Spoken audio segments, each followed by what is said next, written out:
All right. Well, welcome back, Freight Nation. I'm so glad you decided to join us today for another installment of Freight Nation, a podcast by Truckstop. We put this podcast out, and I'll talk about it a lot, but I want to make sure that for the new watchers and listeners today, that they know that we put this podcast out so we can tell the stories about freight transportation and the wonderful people that make it up. Because really, that's the most compelling part about being inside of freight. Most people in the outside world don't know that. They look at freight, they go, why would I ever want to do that? But the people that are inside of it are so interesting because it's such a fun industry to be in.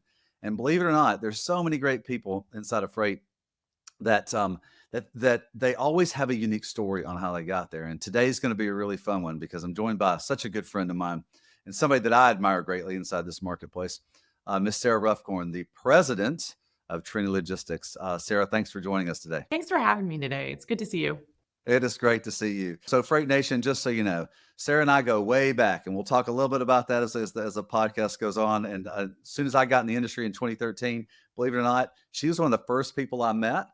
So that was a person that obviously I didn't know because I'd been inside of freight transportation in a different part of the market for 15 years. But Sarah was one of those people that I met that I was instantly admired, and instantly had a lot of curiosity around because you could just see the leader that she was, her demeanor, her approach, her kind and compassionate way in which she talks to people and deals with people. But I watched that happen, and I said, that is a person that I need to get to know. So happy that she's joining us today on Freight Nation. So you can hear her story. You can hear about how she's ascended to the president of Trinity Logistics. And then we'll talk about a little bit about what does it mean to be a leader at all different levels, and then kind of what's next for Trinity and Sarah. And hopefully you'll take away a lot of really great information today, and it'll help you in your career. All right, so Sarah, let's kick it off. All right, so there was young Sarah when she was, I'm sure, at 7 years old. She was planning and plotting and really thinking about her future in logistics. So you had it all planned out. I'm sure that was exactly the pathway that where you grew up. That was so. So is that true or not true? There's not too many of us in this space that I think actually had that plan as a small child. I will say that. I definitely never thought I would end up in transportation. That's for sure. I always thought that I would be in fashion somewhere, designing clothes or doing something really fabulous in New York, Chicago, and yeah, definitely had different plans. So fashion, that's interesting. I was in fashion before I came to logistics, believe it or not.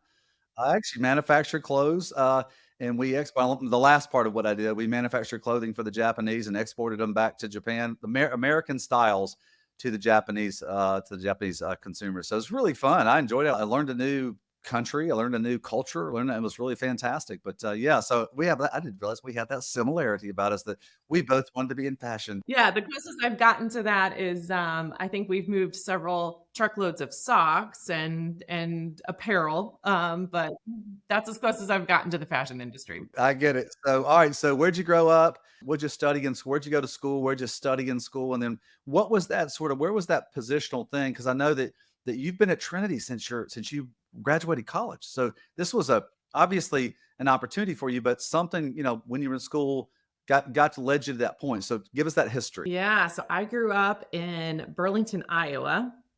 So definitely in corn country, that's for sure.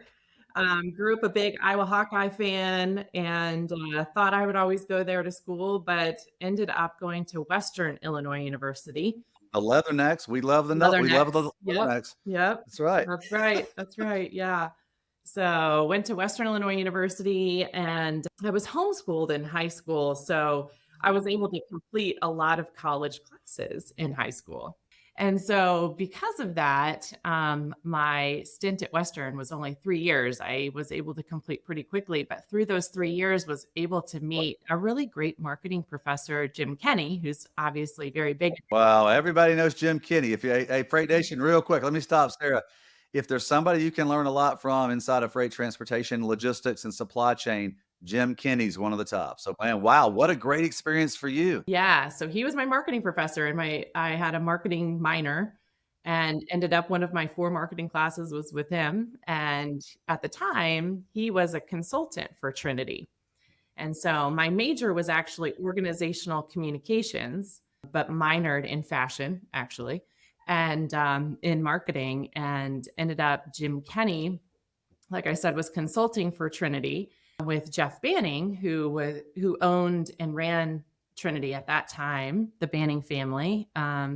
And so Jim made the introduction, and I had a conversation with Jeff and was just excited about what they were trying to accomplish as a company and where he wanted to take it. And so before I even graduated college, I had accepted a position with Trinity, and I'd moved all the way to Delaware. I didn't know anyone within 1,000 miles, and ended up You moved to Delaware as a single young lady yeah, going for a new job. that's right. Started off in dispatch. Like, for whatever reason, that sounded really exciting to me, and in a space that I didn't know anything about. So, yeah. Super cool. We'll talk about dispatch in a second, but because I think it's sorry. So back up a second because this is kind of interesting. So, Afraid Nation, for those of you that don't know this, I'm pretty open about this. We've homeschooled all 5 of our children pretty much all the way through, and so Sarah, you just hit on something that I think is unique. But I want to ask you a question about homeschooling. You said you were homeschooled in high school, which put you way ahead because you were able to take college classes, and those classes are qualified as college credits, which is one of the benefits of that. What's the thing that you say that was the biggest benefit of being homeschooled, other than the college credits for you as an individual? Like, what did that teach you? Because here's the thing, Freight Nation, all along the way, our brains, we're wired just to continue to learn no matter what. So if you're not learning, you're probably not growing. So if you ever feel like you're not growing, Freight Nation, wherever you are in your career, start learning. All right. So tell us a little bit about that, sir. So for me, homeschooling was incredibly beneficial because it actually forced you to self-teach yourself. You read the material, you have to self-study, you have to self-pace, and you have to complete certain things by certain, timelines.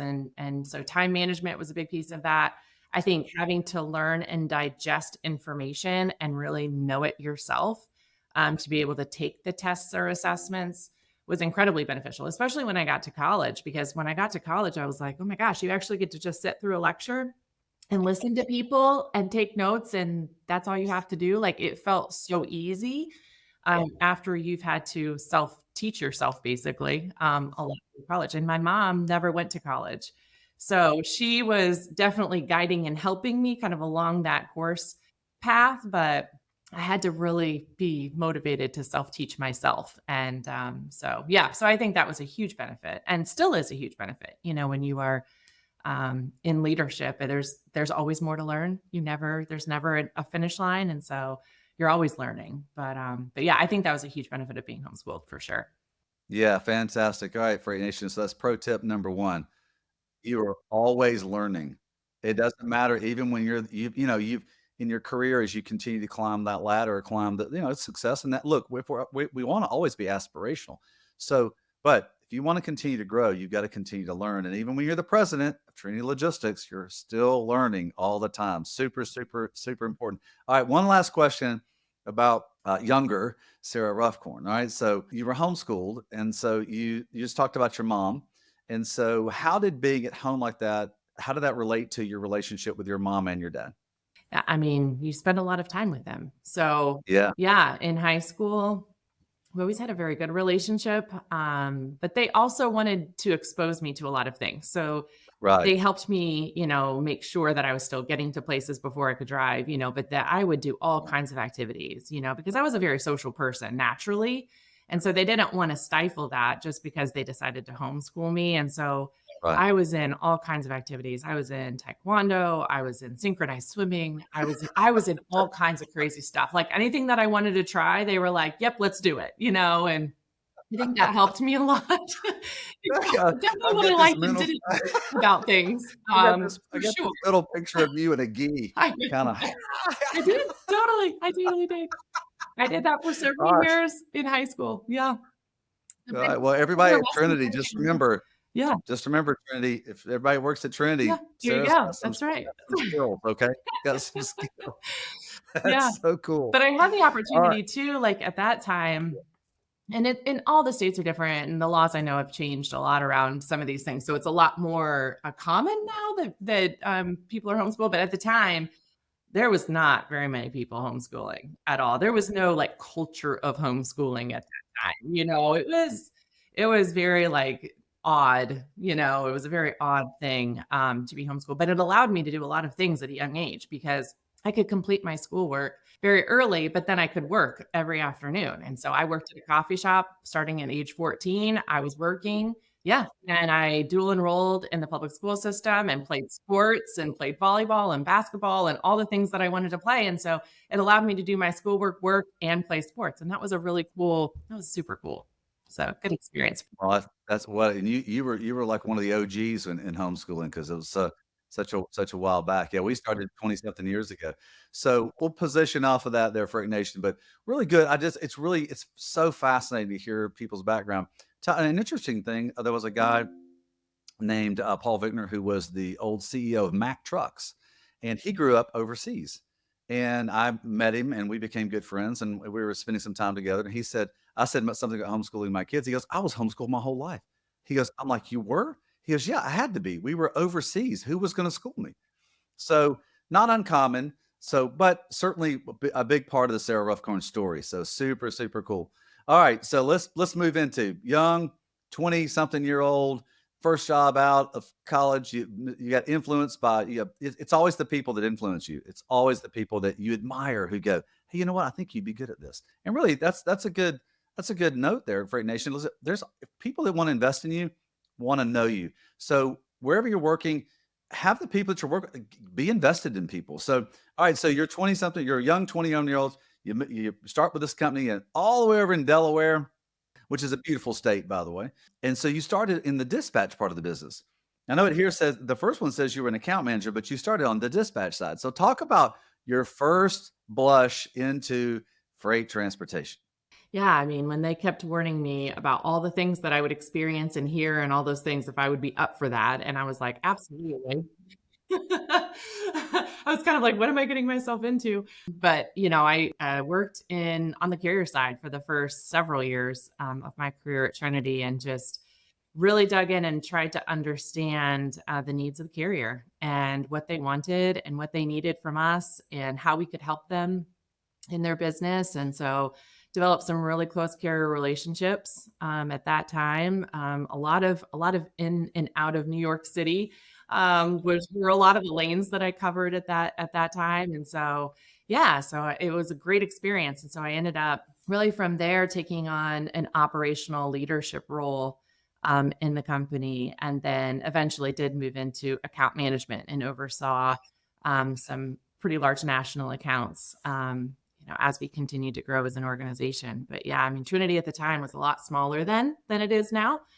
At the time, I think we had a total of maybe 50 to 60 people completely in the company, and very few agents. We didn't have very many agents, less than 20.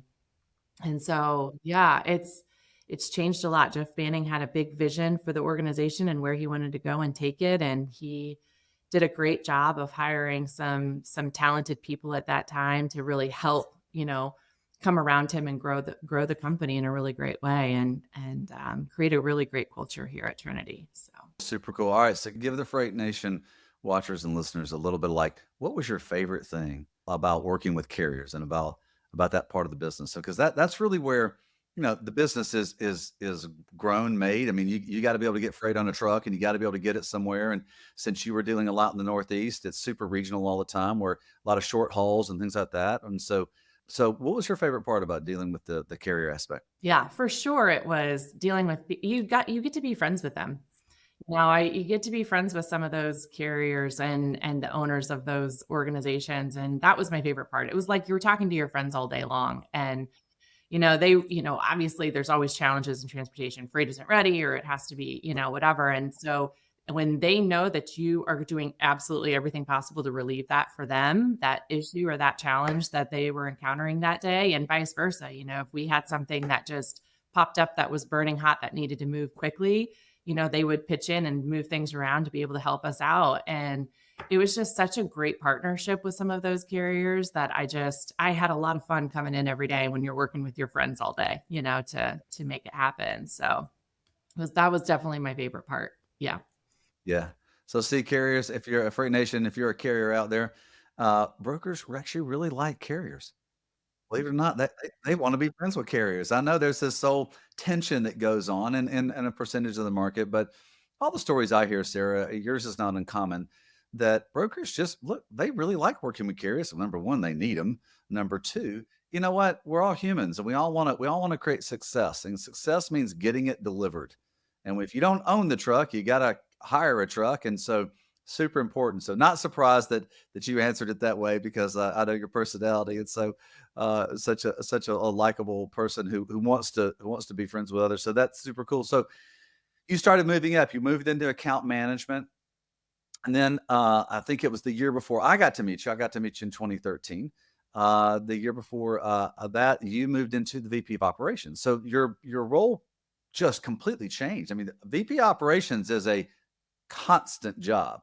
Right. So tell a little bit about what was it like moving from sort of like being in the execution part of the business to more of the strategic part of the business, because that's a big part of like uh, as you become a leader, your brain switches a little bit to not just the day to day, but what's it going to be next week, next month, next year sort of aspect. So talk a little bit about when you moved into that and how you started had to continue to learn and change your thinking.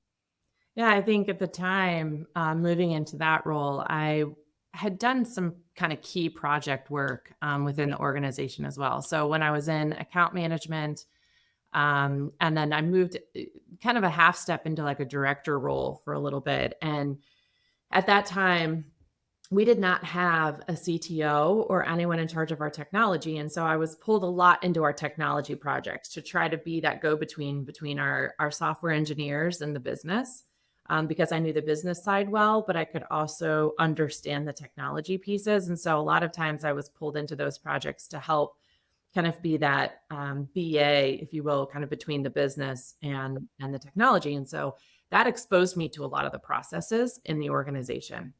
So when I stepped into that VP of a more strategic role, I really had a very good view of how the business was operating kind of across the entire organization. When we were making decisions on the operations floor, how it was really affecting our admin teams, how it was affecting our carriers, how it was affecting our shippers and customers. And so when you get exposure to all of that, especially when you really have to understand your business processes, you step into that seat and you see lots of opportunities for improvement.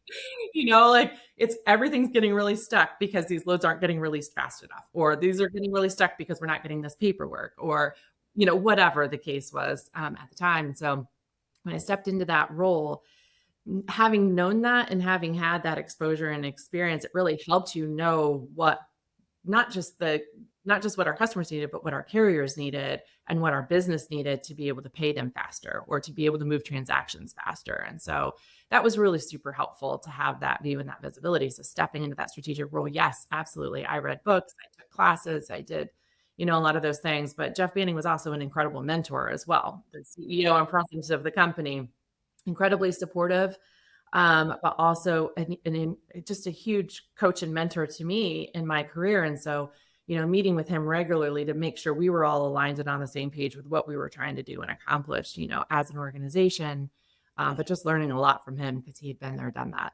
So that was incredibly helpful. Yeah. So you went from managing customers and accounts, large strategic accounts, to strategic development and then into operations. And so it's interesting you say this about as you moved into more functional leadership of the business, how your day to day was seeing where there were workflow inefficiencies. Yeah. So talk a little bit about the reason for that, the impact for that, because as I listen to brokers out there, so Freight Nation, if you're a broker out there, what I hear over and over and over from the broker world is that it's all about workflow efficiency. And that means just time in how things process through the way the information process through the paperwork, the payments, everything. So talk a little bit about that, sir, because that's unique because I am sure that gave you a really, really good ground like development in yourself that eventually got you to become the CEO of the business because you really started understanding where the problems were being solved. So talk a little bit about that aspect. So we had at the time an operating system that we were really growing out of. I mean, we were moving so many transactions, through the system that it just couldn't handle the volume. And so we went through several different software systems, in the course of specifically of that time. We don't That sounds now. painful. It's so painful. It's awful. Honestly, like after the second or third one that I led our company through, I was just like, I think I'm going to retire before we ever have to do this again because it is so painful. But lots of good learnings in those experiences as well. And so it forces you, when you have to set up systems to be able to handle those transactions and to be able to move those processes through the system. Yes. What do we need to build versus what do we need to buy, and what's out there to try to move, through and make that as efficient as absolutely possible. And we took the path and are still taking the path of proprietary system when it comes to our key operating system. And at the time, we bought something off the shelf and then made it proprietary. And so, having gone through that phase now 3 different times, and now completely owning our code and building our own proprietary system, there's a lot that you learn, in that process. Now, kind of where we're at now is very different than where we were at then, because at the time, and you know this because you were in the business in 2013, there wasn't a lot of off-the-shelf technology to help us be more efficient. It's very different now. The landscape has changed dramatically in that space. And so, the strategy at the time was like, you really had to build everything because there just wasn't another option, and so, but again, that looks very different now. And so those strategies, you've got to be very open-minded to looking at those and evaluating those to be able to see where they can help and benefit you, for sure. But yeah, I mean, it just really helps you understand those processes inside and out when you have to help pull all of those systems together and then roll that out and train everyone in the organization, both admin, the billing side of things, and the, carrier compliance side of things, all the way to the operations and sales side of things. And so, yeah, it was very big undertaking every time we did it. And I'm really glad we're not doing that over again. All right. So Freight Nation, Sarah just gave you another pro tip. When you're leading something, you got to figure out, do you need to build it? Do you need to buy it? And the third thing is, do you need to lease it? In other words, rent it from somebody else in this tech world. So super. And the evaluation of it. Okay. So Sarah, talk a little bit about this. So this is really good because brokers out there, there's so many options for technology. What's the best advice you give on evaluating technology that might be a benefit to your business? So what's okay, now that you're the president, so you've got people that do all this sort of groundwork on it, and they bring it to you, and then so the final decision's got to be made because there's money to be spent and there's efficiency to be gained. So what as you like process those, what's sort of that decision point that gets you to go, okay, yeah, we're gonna build that ourselves, or we're gonna buy it, or we're gonna lease it. So how's that work from you? Yeah. So we're actually in the process of really defining this even more right now, because there's so many new technologies coming out. And I think we've got to continue to evolve to how this process works. But right now, a lot of time, the business leaders are the ones bringing the technology to the table to say, hey, we have this problem and we see this technology that can potentially help us resolve that.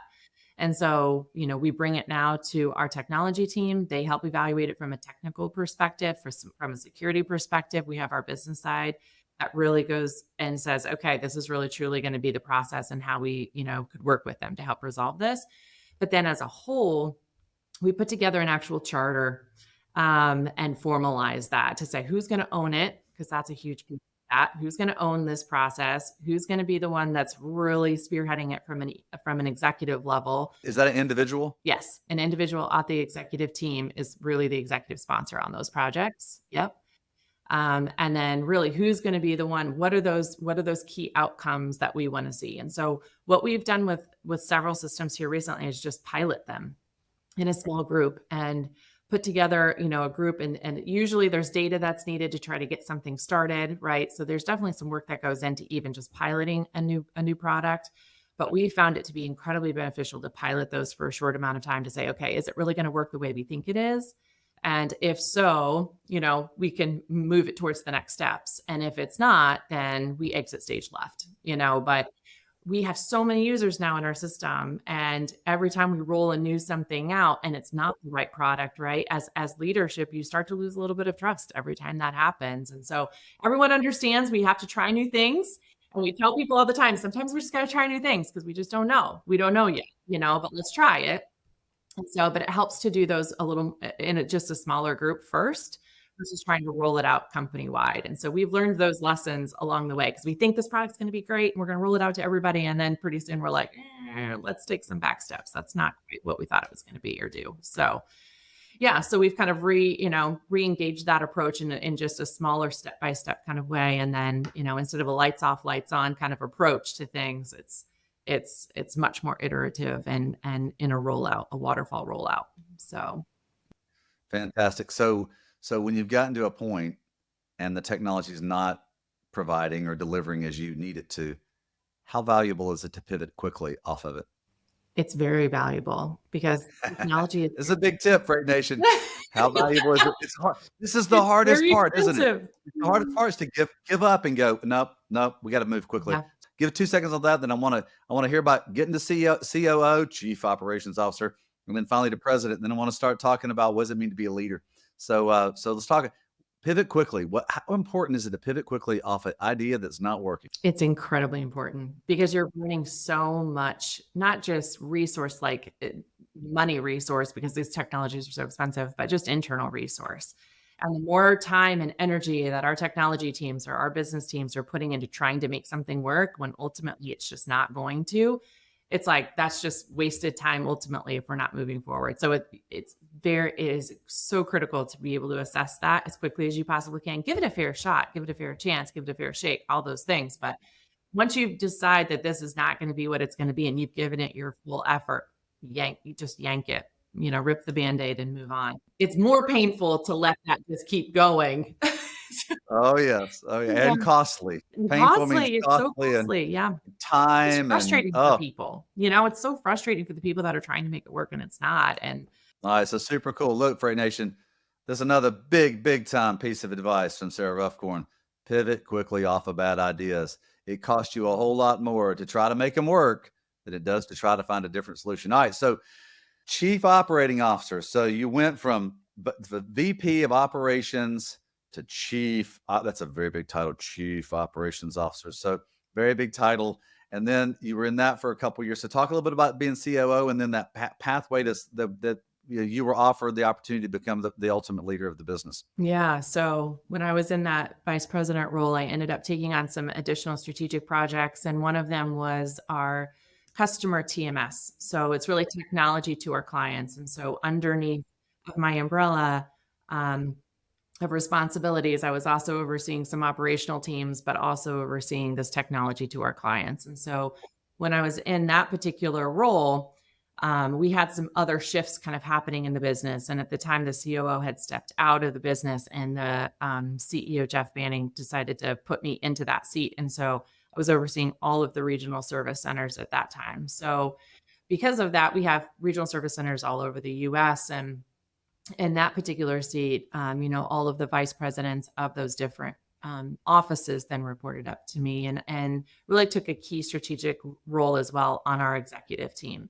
And at that time, we were also an ESOP. So we were employee owned. Not defined. I make sure for the Freight Nation watchers and listeners, tell them what an ESOP is. Yep, employee stock ownership plan. So that's really where Trinity was owned, not wholly, but in part by the team members of Trinity. And so Motivates people really well in an ESOP. I like an ESOP. Yeah. for sure. And so the Banning family held the majority of the shares of the stock still, but about a third of the business was all ESOP. And so Smart move. yeah. So in that particular position, we had to have a key strategic board. We put our first official board in place. And for those of you that are out there that have, privately held small businesses, that was a key learning for us because we were a small family business that really had just grown up and had to be more and more and more formal in our approach to strategy and to just how we approached our even our business planning every year and presenting those to the team and how that all worked. And so because of that, you kind of formalize processes more as an organization and as a business and corporation at that level. And so that was a really interesting learning experience for us, where we're really presenting more to a formal board and, formalizing those things. So anyway, it was very cool to be able to step into that COO role and to be able to learn a lot through that process.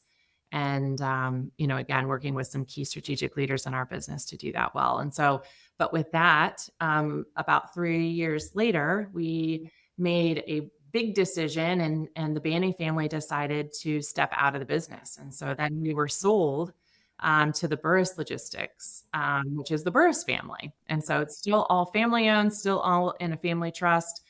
But again, going through that process of selling a business is again just another big learning experience, and Feels the how that same all but works. different. Yeah, it was a lot of learnings, lots of learnings through all of that. But it has gone very, very well. And now, I mean, that's been 5 years ago now, which is really hard to believe.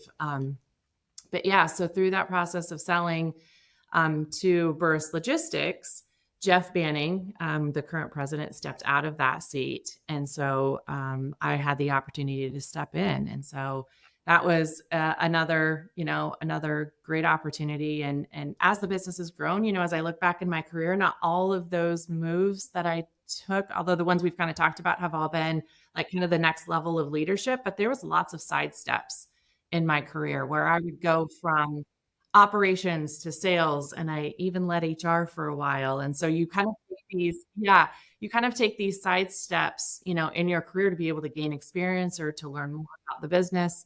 Um, they weren't always like the next move up.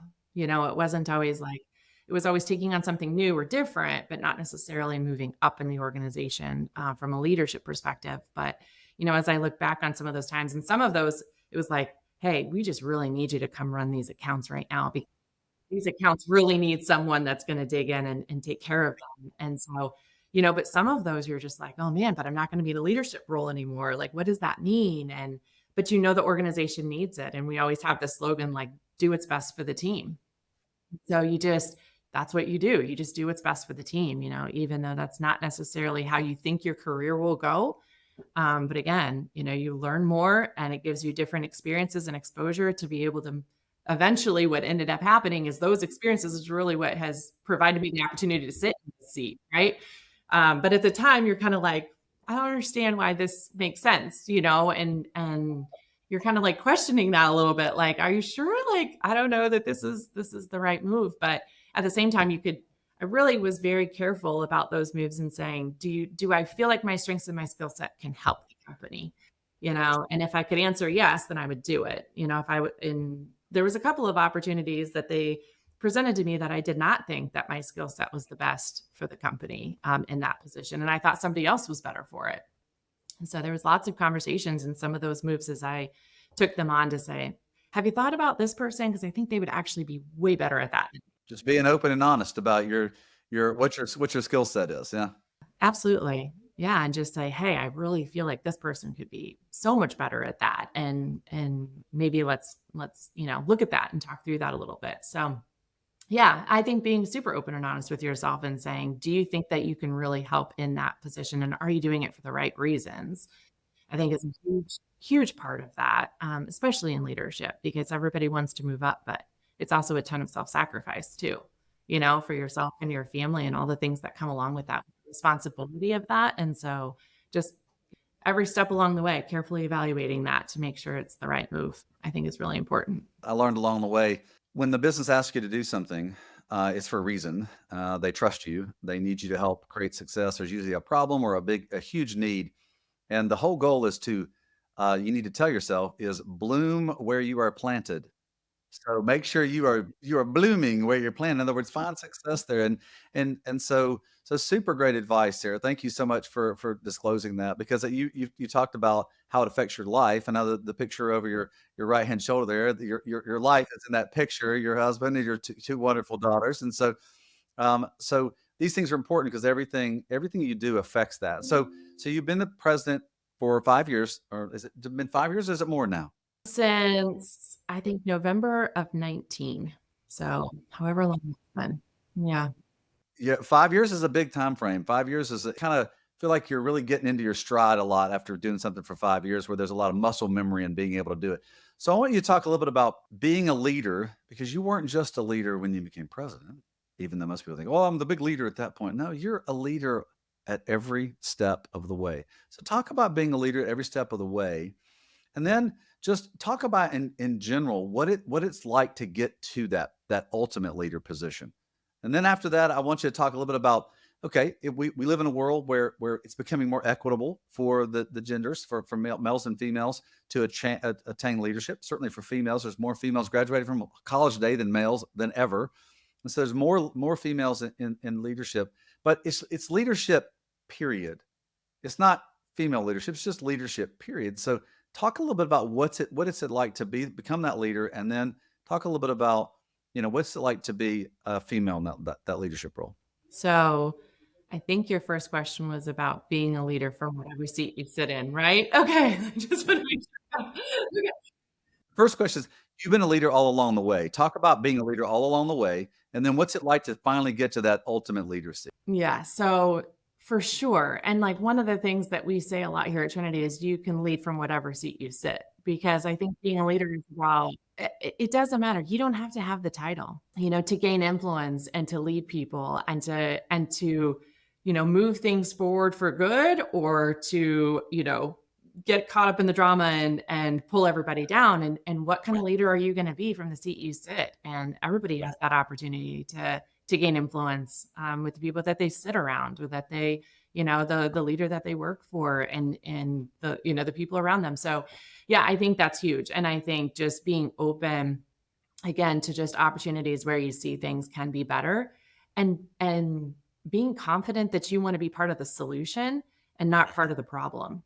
I think that was something that I really focused on even very early in my career, well before I was in leadership. Is I just remember like one example, this is going back some time, like 2003, right? 2004. And at the time, EDI was such a thing.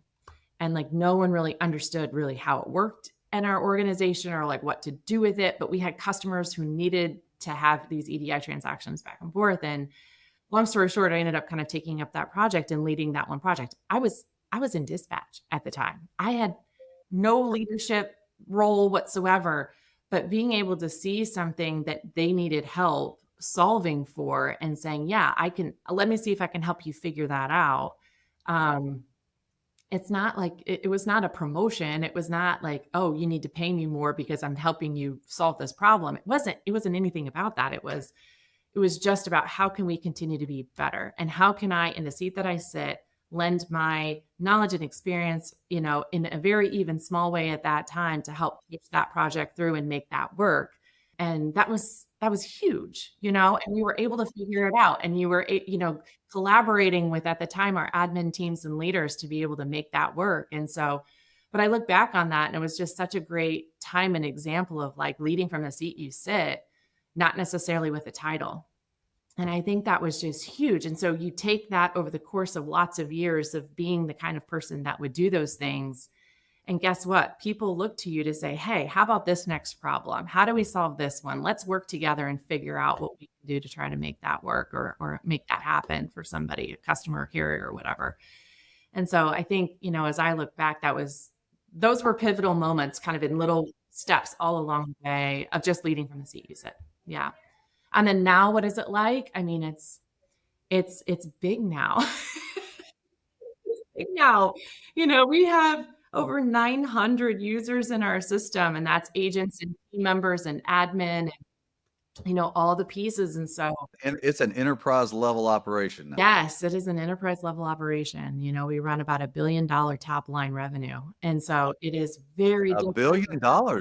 Wow, that's a big number. It's a big Yeah. number, and it's a lot of responsibility, and I don't take that lightly. I think it's even more important, that we're collaborating as a team and making sure we're moving together and moving in the same direction, and keeping alignment, with our leadership groups, but also ensuring that we're still staying connected to the business. I never want to get so removed from the business that I don't understand what's happening on the floor every day.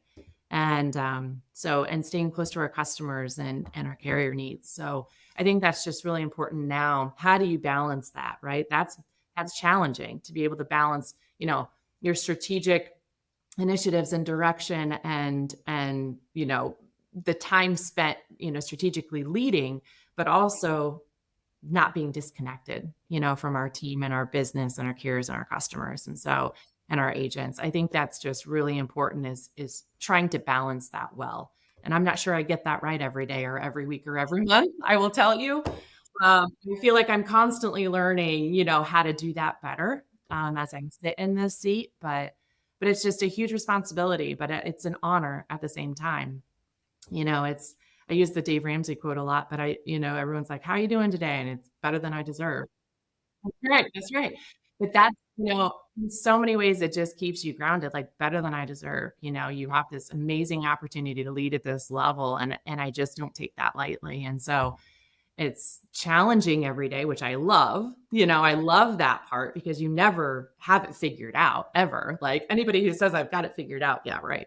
Good luck. But, I feel like if you ever get to that point too, you're starting to slide back, because it's always changing and evolving and there's always new things that you just got to be open to considering. And so, yeah, that's a little bit about what it's like.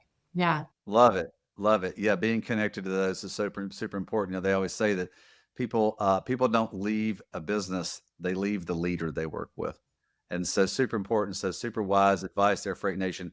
Always make sure you're being relational and connected to the people you work with because they need your encouragement, they need your help, they need your guidance. And so all right, so let's go. Just keep going on the leader line because we got a few minutes left here.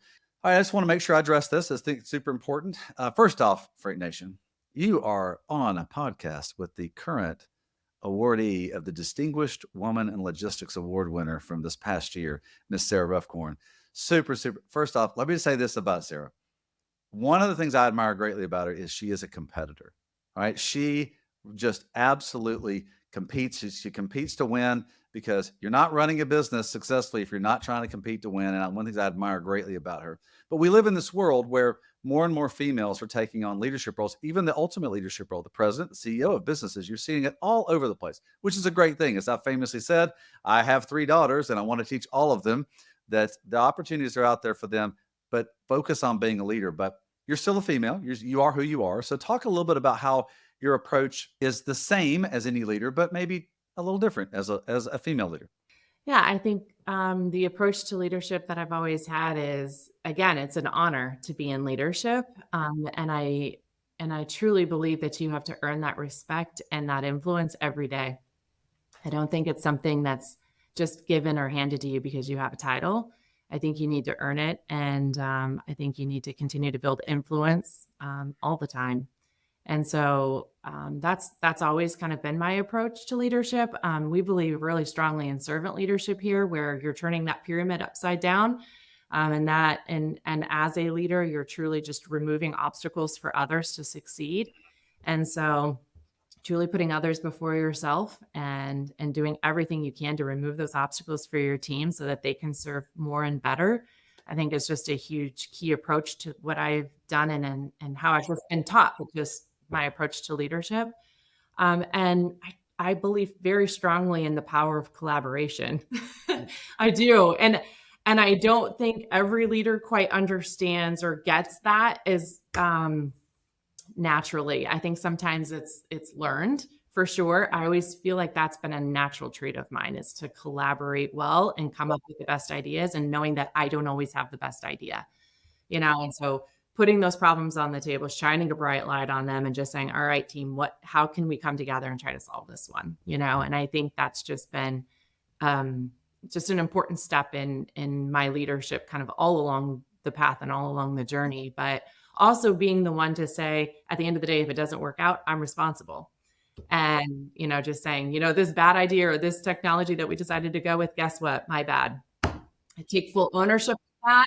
You own it and you move on, and not be afraid to do that. There's a great book that we actually all just went through, Extreme Ownership. Jocko Willink, I'm sure you've heard of that one, but it's just an awesome book around the dichotomies of leadership. He did another one on dichotomies of leadership, but just extreme ownership. At the end of the day, you're doing everything you can to serve your team, but at the end of the day, you're still responsible.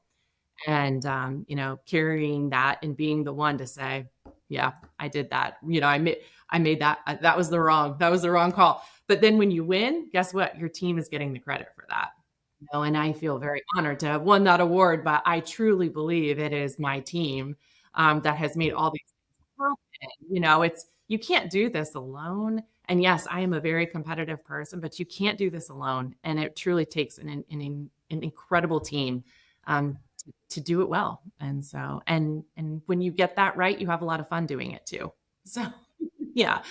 What great words, Sarah. Thank you so much I think it's important that for anyone watching and listening today, whether you're a male, whether you're a female, whether you're a male, Sarah's words are so wise and so on point today. It's so important that you own it, that you lead from a servant standpoint, that you're always open and honest. And I love some of the things. I love you said, you talked about you earn it every day. I love that aspect of things. You got to earn it every day.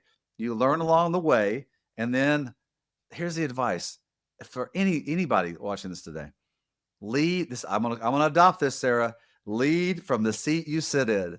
What? That is fantastic. Sarah, you have been a delight to be on with me anytime, but you've been a delight to be on Freight Nation Day. I know that the Freight Nation watchers and listeners are going to gain so much from your story and from your experience and from your advice today. So thank you so much for being on Freight Nation. Well, thanks for having me, and thanks for being a long-term friend in the industry. It's always great to bounce ideas off of you, and I just appreciate all the collaboration we've had over the years too. So, Oh, well, thank you. Well, I'm honored, and you always have that with me, no problem. Well, again, Sarah, thank you so much, Freight Nation, man. What a great story today. I know you got a lot from it.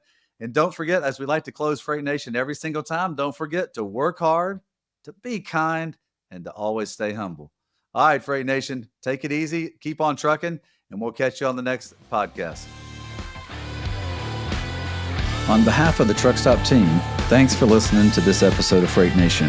To find out more about the show, head to truckstop.com/podcast. If you enjoyed this episode, make sure you hit subscribe so you don't miss any future episodes. Until then, keep on trucking and exploring the open roads with Freight Nation, a trucking podcast.